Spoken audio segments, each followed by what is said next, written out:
Hello everyone, I'm Vinay Rajoria. Welcome back to my channel. So today we are going to solve Jamia Millia Islamia's BA Honours English Entrance Examination question paper from the year 2021.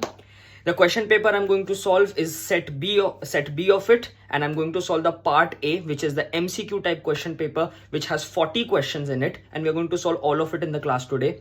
Secondly, the 60 marks, the other 60 marks, which is part of the subjective paper, that comes in the second part. On that, we can make a separate video in which you have to write an essay on some phrase on anything, but the objective part we are going to solve in this video.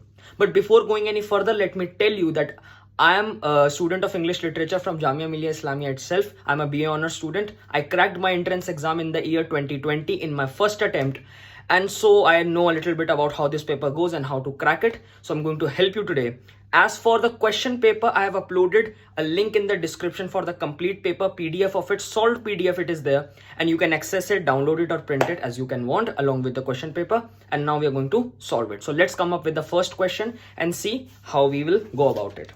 So the first question in this question paper was, what can you do to avoid AIDS? That is, the book is a brilliant book by a basketball player. Name the player. So in this, the answer is Magic Johnson. The second question is, Tweedledee and Tweedledum are fictional characters from which children's book? So the answer is A, Alice in Wonderland, which is the book by Lewis Carroll, very famous children's book, which is about the girl Alice and how she goes under the, from the burrow and the underground to the rabbit and everything. A movie was also made on it. So the answer is absolutely Alice in the Wonderland by Lewis Carroll. The third question is, Rip Van Winkle is written by? The answer is B, Washington Irving. It's a very famous American writer, Washington Irving, and Rip Van Winkle is a children's book. Fourth question, we all know Three Idiots movie is an adaptation of. The answer is B and not A. People always mistake it for the Three Mistakes of My Life, but the answer is 5 Point Someone, which is the option B by, of course, Chetan Bhagat. The fifth question is, name the autobiography of Kamala Das. Kamala Das is a very Indian famous poet, Indian writer in English, and the answer is My Story, which is the option C. Coming to the next question, let's come to the question number 6. Name the American poet who read a poem at John F. Kennedy's inauguration ceremony. The answer to that is B, Robert Frost, and we can't forget Robert Frost because Robert Frost is the poet of the poem The Road Not Taken. We have all read in our schools, Fire and Ice, Dust of Snow, Two Roads diverge in a yellow wood, and I could not travel both, and sorry, be one traveler long I stood.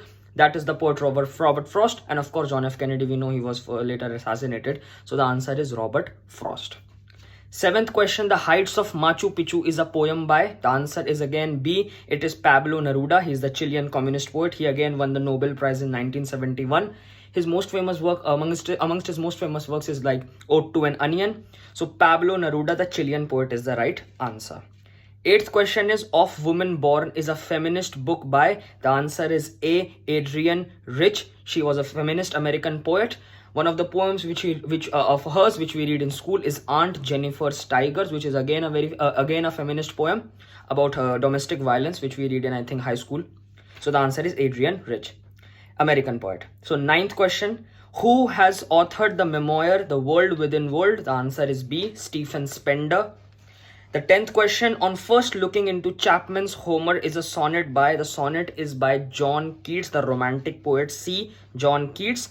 And it's a very famous poem. It's about the love for reading, which Keats had. Keats was a very ardent reader. उनको पढ़ने का बहुत ज़्यादा शौक था. In fact, a lot of poems he has written about reading, and it's a very famous poem. The lines goes like, much have I traveled in the realms of gold, and many goodbye states and kingdom seen. So it's a very famous poem. John Keats is the straightforward answer. Now coming to the question number 11, Vishal Bharadwaj's movie Haider is an adaptation of the Shakespearean play. The answer is absolutely Hamlet, which was made into the film Haider by Shahid Kapoor. It's a very famous poem, very famous film. Coming to 12th question, the idiom pot calling the kettle black was first used in the novel. The answer is A, Don Quixote, which was written by Miguel de Cervantes, the famous Spanish writer, medieval writer, who wrote a satire on the chivalric novel. And of course, we know about the character of Sancho Panza. So the answer is Don Quixote, the idiom pot calling the kettle black. Coming to the third question, we have the idiom the break the ice was first used in the Shakespearean play. The answer is B, The Taming of the Shrew. Question number 14, 1984 is a novel by? The answer is absolutely B, George Orwell. It's a very famous book. It's a dystopian novel about how dictatorships will take up with the world and कैसे दुनिया बहुत ज़्यादा authoritarian हो जाएगी और किस तरह से इंसानों की प्रिवेसी पर इन्वेड किया जाएगा। तो बहुत फेमस बुक है, आज के हालातों में तो बहुत ज़्यादा ही पॉपुलर हो गई है किताब। तो the answer is George Orwell. Absolutely, ये वही राइटर है जिन्होंने animal farm animal farm novel लिखा है, जो कि रशिया के अंदर स्टालिनिस्ट रिजीम के खिलाफ एक सटायर थी। तो जॉर्ज ऑरवेल सटायरिस्ट थे। तो ये एक डिस्टोपियन नॉवल है जिसमें से एक फेमस वर्ड्स आए हैं, जैसे डबल स्पीक आया है, the big brother is watching, ये वाली जो सिंबल्स हैं वो एक बड़ी सी आंख है, वो वाला नॉवल है। 1984 आंसर, नॉवल के राइटर जॉर्ज ऑरवेल, बी ही करेक्ट आंसर है। Now coming to the question number 15, catch 22 is a novel by, the answer is A, Joseph Heller. It's a very famous book, बहुत ही मशहूर किताब है ये, पिछले 100 सालों में लिखी हुई सबसे मशहूर किताबों में से एक है। आंसर कैच 22 है। इस नॉवल की एक इंटरेस्टिंग बात है कि इसका नाम कैच 22 इसलिए रखा गया क्योंकि कैच 22 एक फ्रेज है इंग्लिश भाषा में, जिसका मतलब होता है किसी ऐसी सिचुएशन में फंस जाना जिसमें आप बहुत विडंबना में, बहुत डिलेमा में, ऐसी सिचुएशन में हो जहाँ बहुत कन्फ्लिक्टिंग इंटरेस्ट्स हो, आप ये भी कर सकते हैं वो भी कर सकते हैं, बहुत ज्यादा प्रॉब्लमैटिक सिचुएशन में जब आप होते हो तो कहते हैं आई मीन कैच 22। उससे सिचुएशन लिया गया है, इवन दो ये नॉवल वर्ल्ड वॉर 2 के दौरान लिखा गया है, सोल्जर्स की कहानी है। तो अगेन ये उस जमाने के बारे में, पिछले 100 साल की कहानी है। कैच 22 इज अ डिलेमा और difficult circumstance from which there is no escape because of mutually conflicting and dependent conditions. ऐसी सिचुएशन में फंस जाना जब दोनों ऑल्टरनेटिव आपको ठीक लगते हैं। ये कुछ वैसे ही जैसे रॉबर्ट फ्रॉस्ट की पोएम है द रोड नॉट टेकन। तो कैच 22 15th क्वेश्चन का आंसर जोसेफ हेलर है, जो कि ऑप्शन ए है। 16वें सवाल पर आते हैं। 16th question is Mark Twain's real name. Mark Twain बहुत ही फेमस राइटर हैं, उनका असली नाम क्या था? मार्क ट्वेन उनका पेन नेम था, पेन नेम उनका मार्क ट्वेन है, तो उनका असली नाम क्या था? Answer is simply C Samuel Clemens लेगॉन्स। मार्क ट्वेन वही राइटर है जिन्होंने 2 फेमस किताबें लिखी हैं, और वो है the adventures of Huckleberry Finn and the adventures of Tom Sawyer, जो हमने बचपन में पढ़ी होंगी। तो मार्क ट्वेन उनका नाम असली में नहीं है, नाम उनका सैम्यूल क्लेमेंस लॉगहॉर्न है। 17th क्वेश्चन पर आते हैं जो बहुत ही सिंपल है। Again, Willy Wonka is a fictional character from the novel. The answer is absolutely option number A, Charlie and the chocolate factory. बहुत फेमस किताब है जो रॉल्ड डाल, बच्चों के राइटर रॉल्ड डाल ने लिखी है, जिन्होंने मटिल्डा भी लिखी है, जेम्स मार्वेलस मेडिसिन भी लिखी है। मटिल्डा उनकी फेमस है किताब है जो फिल्म में भी बाद में जाकर बनी, जैसे कि विली वोंका भी किताब फिल्म में, विली वोंका जो कैरेक्टर है उनकी किताब Charlie and the chocolate factory भी आगे जाकर एक फिल्म बनी जिसके अंदर जॉनी डेप है और बहुत फेमस फिल्म है। तो रॉल्ड डाल है जिसमें ऊम्पा लूम्पा नाम के कैरेक्टर्स एक स्लेव्स होते हैं जो उनकी फैक्ट्री में काम करते हैं। चॉकलेट की दुनिया की कहानी है, बच्चों की किताब है। तो answer absolutely Willy Wonka Charlie and the chocolate factory का ही कैरेक्टर है। 18th क्वेश्चन आते हैं। Revolution 22 is the latest novel by. Answer is absolutely B, Chetan Bhagat. बहुत फेमस किताब है, हाल ही में निकली थी। 19th क्वेश्चन पर आते हैं। Which novel won the Booker prize in 2021? The answer is B, at night all blood is black. इसके राइटर जो हैं वो फ्रेंच ऑथर हैं डेविड डियोप, और फ्रेंच बुक है, इसकी इंग्लिश ट्रांसलेशन का नाम है at night all blood is black, जो एना मॉस्कोवकाज ने ट्रांसलेट की है। तो ये किताब answer is B, at night all blood is black. अब आते हैं 20th नंबर पे। एनाफोरा मीन्स, इसका आंसर है ए, रेपिटिशन ऑफ वर्ड्स। एनाफोरा का मतलब होता है जब स्टार्टिंग के अंदर एक ही वर्ड बार बार रिपीट होता है तो उस पोएटिक डिवाइस को एनाफोरा कहते हैं। जैसे एक एग्जांपल मैं आपको देता हूं, चर्चिल साहब की स्पीच जो वर्ल्ड वॉर 2 के दौरान, जब बैटल ऑफ ब्रिटेन, जब हिटलर ने मूड बना लिया था कि अब ब्रिटेन को इन्वेड करेंगे, फ्रांस और यूरोप, मतलब वेस्टर्न यूरोप को जीतने के बाद जब ब्रिटेन पर अटैक किया और चर्चिल साहब प्रधानमंत्री बने रैमसे मैकडोनाल्ड के बाद, तब चर्चिल साहब ने एक स्पीच दी और उसके अंदर एनाफोरा का एग्जाम्पल आपको दिखता है। वो कहते हैं, we shall go on to the end, we shall fight in France, we shall fight on the seas and oceans, we shall fight with growing and confidence. अब आप देख पा रहे हैं इस सारी लाइंस के अंदर वी शैल फाइट बार बार रिपीट हो रहा है, इसी को एनाफोरा कहते हैं। अब चलते हैं 21वें सवाल पर। सिनेक्डोकी मीन्स, सिनेक्डोकी क्या होता है?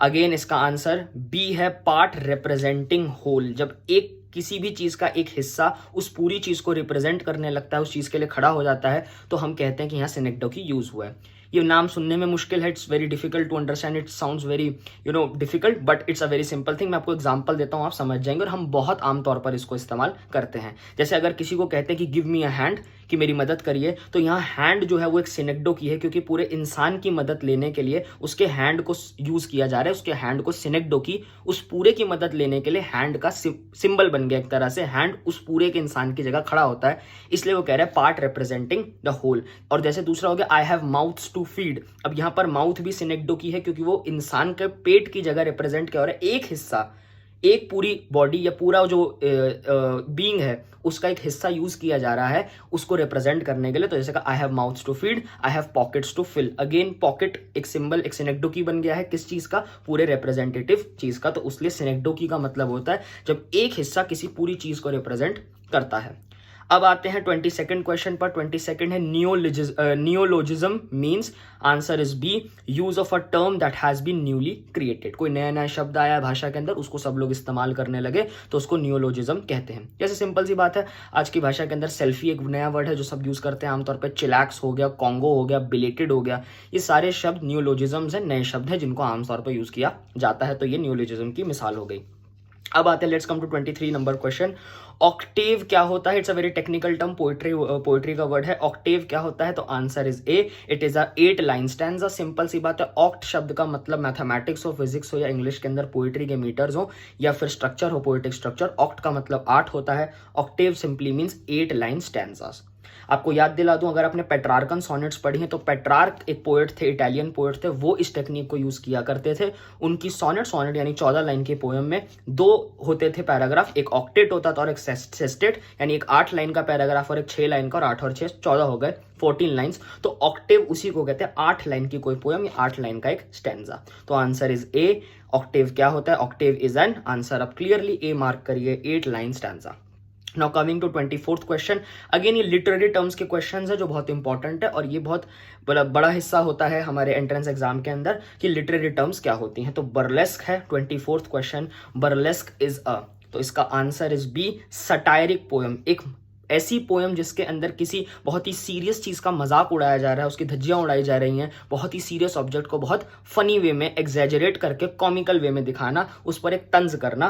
तो बर्लेस्क एक सटायरिक पोएम होती है that mimics serious subjects to bring out the ridiculous out of them. इसकी सबसे अच्छी मिसाल इंग्लिश लिटरेचर में है अलेक्जेंडर पोप, जो न्यू क्लासिकल राइटर्स में से एक है एज ऑफ एनलाइटनमेंट के टाइम पर। अलेक्जेंडर पोप की सबसे मशहूर poem the rape of the lock एक ऐसी ही पोएम है जो एक बर्लेस्क है, जो 2 परिवारों के बीच में है। उनके अंदर एक लड़का होता है, एक लड़की होते हैं, लवर्स हैं। वो लड़का उस लड़की के बाल का, यानी लॉक जिसको कहते हैं बालों के एक टुकड़े को, रेप का मतलब होता है रिप से बना है, यानी तोड़ लेता है, और इस छोटी सी बात का बहुत बड़ा बतंगड़ बन जाता है, जिससे मजाक उड़ाया जा रहा है कि ऊंची हाई क्लास लोगों के अंदर कितनी छोटी सी बात पर कितना बतंगड़ खड़ा होता है। और उससे बहाने से पोप क्या करते हैं, हाई क्लास मेंटालिटी पर अटैक करते हैं, सटायर करते हैं कि how shallow they are. So the answer for burlesque is a B, satiric poem. Coming to question number 25, Miss Havisham is a popular fictional character of. Miss Havisham कौन से fictional character, कौन सी किताब में से है, किन्होंने क्रिएट किया है? तो answer is absolutely Charles Dickens. ये मेरे फेवरेट नॉवल में से है। द नॉवल का नाम है द ग्रेट एक्सपेक्टेशंस, और इस पर फेमस हिंदी फिल्म फितूर बनी है, जिसमें हमारे कटरीना कैफ और बहुत फेमस गाना है अरिजीत का, ये फितूर मेरा। वो फिल्म इसी चार्ल्स डिकन्स के नॉवल द ग्रेट एक्सपेक्टेशंस पे बनी है, जिस कहानी में पिप नाम का एक फेमस कैरेक्टर जो हीरो है, प्रोटैगनिस्ट है, और कहानी के अंदर वो एक लड़की से प्यार करता है। उस लड़की की माँ, जो सबसे ही ज्यादा कॉम्प्लेक्स और कॉम्प्लिकेटेड कैरेक्टर है पूरे नॉवल की, और जो पूरे नॉवल को कंट्रोल करती हैं, वो मिस हैविशम है। तो Miss Havisham obviously Charles Dickens की ही कैरेक्टर है। नॉवल का नाम है द ग्रेट एक्सपेक्टेशंस।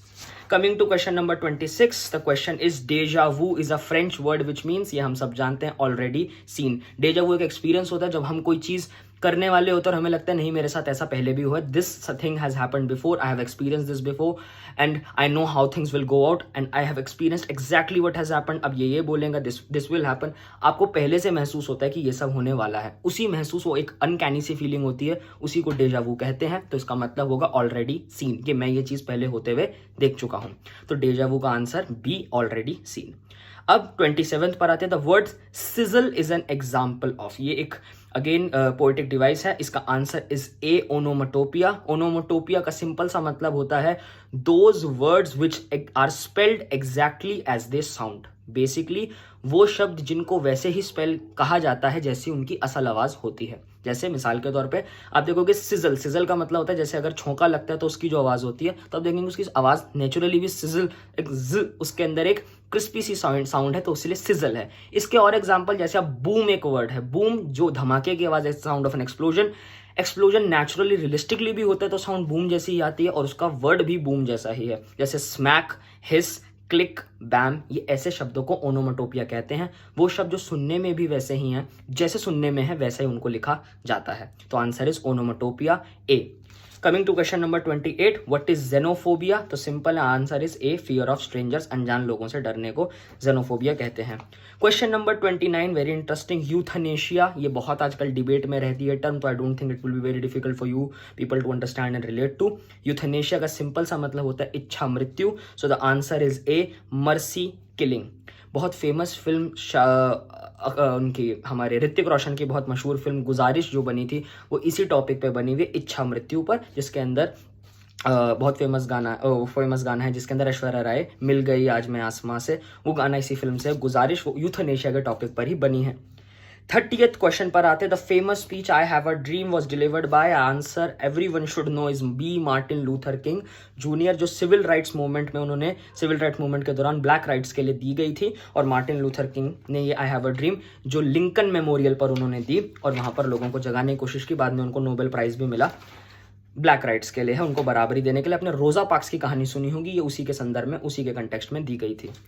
31st पर आते हैं। 31st question is, what is the 7th and final instalment in JK Rowling's Harry Potter series? I think every Potterhead here will be knowing this answer. The answer is B, Harry Potter and the Deathly Hallows. Last part यही है जिसमें Harry Voldemort को मार देता है, उसके पास सारे शक्तियां, वॉन्ड आ जाती है, उसके पास फिलोसोफर स्टोन होता है, एवरीथिंग इज देयर। तो Harry Potter and the Deathly Hallows, last part यही है। उसके बाद 32 नंबर क्वेश्चन है, who is the author of the time machine? H.G. Wells. ये बहुत फेमस नॉवल है, स्कूल्स में, हाई स्कूल्स में पढ़ाया जाता है। Time machine, H.G. Wells. Science fiction novelist में H.G. वेल्स सबसे आगे थे ही, टाइम मशीन उन्हीं की किताब है। 33 नंबर क्वेश्चन पर आते हैं, who is the French writer to win the Booker prize? Answer जैसा मैंने बताया था, आंसर ए है, डेविड डायोप। ये वही डेविड डायोप है जिनकी किताब के बारे में पहले पूछा गया, eight night all blood is black. तो आप देख रहे हैं एक ही चीज से दो बार सवाल पूछे गए हैं, पहले राइटर का और फिर किताब का। तो आपको आंसर डेविड डायोप पता होना चाहिए। तो answer is A for 33। Coming to question number 34, name the poet who read the poem The Hill We Climb in Joe Biden's inauguration ceremony. Biden साहब जो भी राष्ट्रपति हैं अमेरिका के, इनकी इनॉग्रेशन, अमेरिका में ये रिवाज है कि जब भी कोई राष्ट्रपति इनॉग्रेट होता है यानी शपथ ग्रहण करता है तो वहाँ उनके देश का सबसे फेमस कोई पोएट पोएम पढ़ता है। जैसे आपने पेपर में देखा कि जब कैनेडी साहब आए तो रॉबर्ट फ्रॉस्ट ने पोएम पढ़ी थी, तो ऐसे ही अभी बाइडन साहब आए तो किसने poem the hill we climb पढ़ी? तो answer is C, Amanda Gorman, जो अभी तक अमेरिका के इतिहास में सबसे यंगेस्ट पोएट है जो इनॉग्रल सेरेमनी में अपनी पोएम पढ़ पाई हैं। तो आंसर अमेंडा गॉर्मन है। Coming to question number 35, Nobel prize for literature किसको मिला 2022 में? Answer is Louise Glück, which is B, Louise Glück, जो अमेरिकन पोएट और एसेइस्ट हैं, उनको 22 का नोबेल प्राइज मिला। Coming to question number 36, name the poet who won the Sahitya Akademi. आप देख पा रहे हैं कि पेपर के अंदर, जामिया के पेपर के अंदर लिटरेरी अवार्ड्स की बहुत वैल्यू है। तो प्लीज़ अगर आप इस बार के एंट्रेंस के एग्जामिनेशन की प्रिपरेशन कर रहे हैं तो प्लीज़ आप लिटरेरी अवार्ड्स, खासतौर पर नोबेल, ज्ञानपीठ, साहित्य अकेडमी, बुकर प्राइज के पिछले 5-6 साल के राइटर्स और उनकी बुक्स के बारे में जान लीजिएगा, तो आप बेनिफिट में रहेंगे। तो question number 36, name the poet who won the Sahitya Akademi award for 2022 for the poetry collection when God is a traveller. Answer is C, Arundhathi Subramaniam. Please ये अरुंधति रॉय नहीं है, गॉड ऑफ स्मॉल थिंग्स वाली, ये दूसरे हैं, सी अरुंधति सुब्रमण्यम है answer. Question number 37, who has written the novel An Era of Darkness? Absolutely answer is Shashi Tharoor, जो एक कॉलोनियल हिस्ट्री पर, इनको साहित्य अकेडमी 2022 इसी किताब के लिए मिला। बहुत मशहूर किताब है, यूपीएससी की प्रिपरेशन में भी इंपॉर्टेंट रहती है। और ये किताब कॉलोनियल हिस्ट्री पे के how did the Britain colonised India, और इसकी हिस्ट्री बड़ी इंटरेस्टिंग है कि जो किताब है जो आप सबको पढ़नी चाहिए और बहुत अच्छी किताब है, ये इसलिए इंपॉर्टेंट है क्योंकि ये किताब उन्होंने अपनी ऑक्सफोर्ड स्पीच जो बहुत फेमस हुई, शुड ब्रिटेन और रेपरेशंस टू इंडिया, ब्रिटेन को इंडिया को माफ़ी और हर्जाना देना चाहिए कि नहीं देना चाहिए, ये स्पीच उन्होंने ऑक्सफोर्ड यूनियन में डिलीवर की, उससे बहुत पॉपुलर हो, और उसके बाद उन्होंने एक किताब लिखी जो उसी स्पीच को आगे ले जाती है और डिटेल में समझाती है। तो answer for era of darkness is Shashi Tharoor, जो कॉलोनियल इकोनॉमिक कंट्रोल के बारे में है, भारत पर कल्चरल इकोनॉमिक कंट्रोल पर है, जो बहुत ही पर्सनल पर्सपेक्टिव से लिखी गई है, but is a brilliant book, everyone should read it. Question number 38, who has written the book my seditious heart? इसका आंसर बी, अरुंधति रॉय है, वही फेमस राइटर जिन्होंने गॉड ऑफ स्मॉल थिंग्स लिखी और recently the ministry of utmost happiness उन्हीं की किताब है। 39 पर आते हैं, सेकंड लास्ट क्वेश्चन है, 2 क्वेश्चन बचे हैं, उसके बाद खत्म करेंगे। अगर आपको वीडियो अच्छा लगा तो प्लीज सब्सक्राइब कीजिए, हम ऐसा ही content, literary, academic, intellectual content upload करते रहते हैं, so do subscribe please. Okay, so coming back to our second last question, which is 39th. Which writer created the famous fictional character of Count Dracula? Dracula का character किसने create किया है? Answer is B, Bram Stoker, जो कि एक Gothic novel writer थे. Question number 40, last question. MCQs will be over after this. Which US president has authored the book the audacity of hope? बहुत famous है, सबसे recent के अंदर सबसे इंपॉर्टेंट प्रेसिडेंट, सबसे फेमस प्रेसिडेंट और सबसे काबिल प्रेसिडेंट आए अमेरिका के, और answer is C, as you know it, Barack Obama. So with this we come to the end of the MCQs. 40 questions. I'll be uploading the other question papers as well of the back years along with the question papers, solved question papers. I'll solve all of them with you. MA plus BA, MA और BA दोनों के question solve करेंगे. I have history question papers as well, history honors. I'll solve that with you. So to आपको अगर updates चाहिए हो, to stay updated, please subscribe का button दबाइए, press the bell icon and just stay tuned. I'll see you next time.